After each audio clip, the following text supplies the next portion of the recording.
بسم اللہ الرحمن الرحیم۔ سورۃ الفلق مدنی صورتوں میں سے ہے، سورت نمبر 113۔ اس کے اندر 5 آیات ہے، ایک رکوع ہے۔ یہ قرآن پاک کی آخری صورتیں کہلاتی ہیں، اس کو معوذتین کہتے ہیں۔ اس کے اندر مختلف چیزوں سے پناہ مانگی گئی ہیں، یعنی یہ صورتیں پڑھنے سے آدمی ایک پروٹیکشن میں آ جاتا ہے، ایک شیلٹر میں آ جاتا ہے، جہاں آدمی کی حفاظت ہوتی ہے بلاؤں سے، مصیبتوں سے، جادو سے، سحر سے۔ اس لیے آپ علیہ السلام کا معمول تھا رات میں سوتے وقت یہ 2 صورتیں پڑھتے اور ہاتھ پہ سے دم کرتے، دم کر کے پورے جسم پہ اس کو پھیرتے تھے 3 مرتبہ روزانہ رات میں سونے سے پہلے۔ یہ کرنا سنت ہے اور اس سے بڑی حفاظت ہوتی ہے۔ یہ صورت نازل ہوئی تھی ایک خاص موقع پر، یہ 2 صورتیں آخر کی۔ آپ علیہ السلام پر ایک یہودی نے اور اس کی لڑکیوں نے جادو کیا، اور اس کا کچھ اثر آپ علیہ السلام پر ہوا کہ آپ کوئی کام نہیں کرتے تھے، لیکن آپ کے ذہن میں بات آتی کہ کام ہو گیا۔ تو جبرائیل امین نے آ کر آپ کو بتایا کہ آپ پر جادو کیا گیا ہے، اور یہ جادو کی چیزیں فلاں کنویں میں، زروان نامی کنواں تھا، اس کے اندر ہیں۔ تو اس کو نکال کر لایا گیا، اور یہ صورتیں جو نازل ہوئی ہے آخر کی، سورۃ الفلق، سورۃ الناس، ایک ایک صورت پڑھتے جاتے تھے اور ایک ایک گھیٹی کھولتے تھے۔ تانت کا ایک وائر تھا، ایک تار تھا، اس کے اوپر انہوں نے پڑھ کر کچھ جادو کی چیزیں گھیٹیاں ماری تھی۔ تو ایک آیت پڑھتے ایک گھیٹی کھلتی جاتی، تو یہ ساری آیتیں پڑھی گئی، یہ ساری گھیٹیاں کھل گئی، آپ علیہ السلام پر سے وہ اثر ختم ہو گیا۔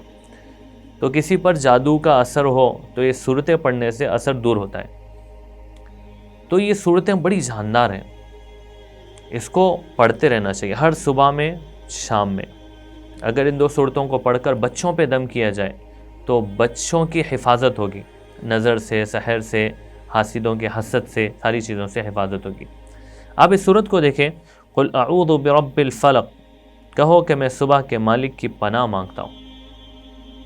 خاص طور پر صبح کا وقت کہا گیا کہ صبح کے وقت، یعنی ایک ساری چیزیں شروع ہوتی ہیں صبح میں، تو وہ صبح نکالنا، رات کے اندھیرے کو ختم کر کے صبح نکالنا، وہ اللہ رب العزت کا کام ہے۔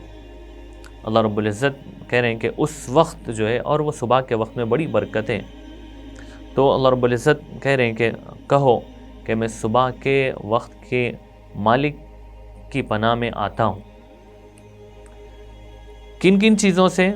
4 چیزوں سے یہاں پر پناہ مانگی گئی۔ من شر ما خلق، ہر اس چیز کے شر سے جو اس نے پیدا کی، یعنی پوری دنیا کے اندر جتنے شر ہے، شر کی چیزیں ہیں، اللہ سے ہم دعا کریں کہ اے اللہ میں ان سب سے پناہ مانگتا ہوں، ان سے بچائیے ہمیں۔ وَمِن شَرِّ غَاسِقٍ إِذَا وَقَبَ، اور اندھیری رات کے شر سے جب وہ پھیل جائے۔ رات میں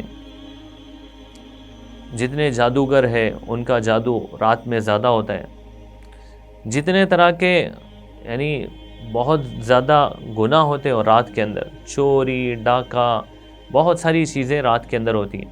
اب میڈیکل سائنس کہہ رہی ہے کہ رات کے اندر بہت ساری بیماریاں وہ یعنی بہت زیادہ رات کے اندر پھیلنے لگتی ہیں۔ تو رات کے شر سے پناہ مانگے گی، اس لیے اللہ رب العزت نے کہا رات سونے کے لیے بنائی، دن کام کرنے کے لیے بنایا۔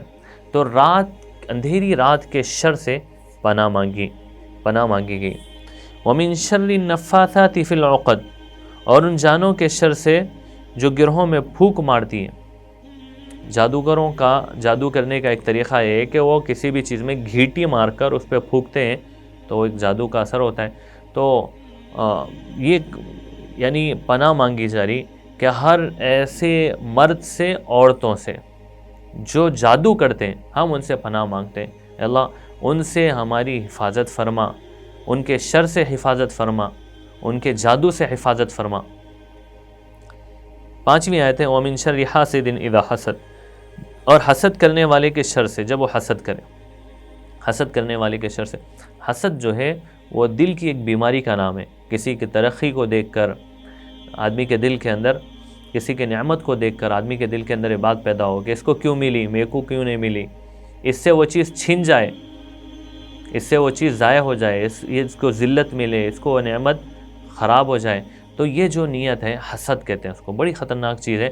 حاسد جب حسد کرتا ہے تو کسی بھی حد تک پہنچتا ہے وہ، تو اس لیے پناہ مانگی گئی کہ حاسدین کے حسد سے ہماری حفاظت فرما۔ تو بڑی بہترین صورت ہے، روزانہ صبح شام پڑھنا چاہیے، خود بھی پڑھ کے اپنے اوپر دم کرنا چاہیے، اپنے بچوں پہ دم کرنا چاہیے، تاکہ ہم ان سارے جو ہے طرح کے شر سے ہماری حفاظت ہو۔ اللہ پاک عمل کرنے کی توفیق عطا فرمائے۔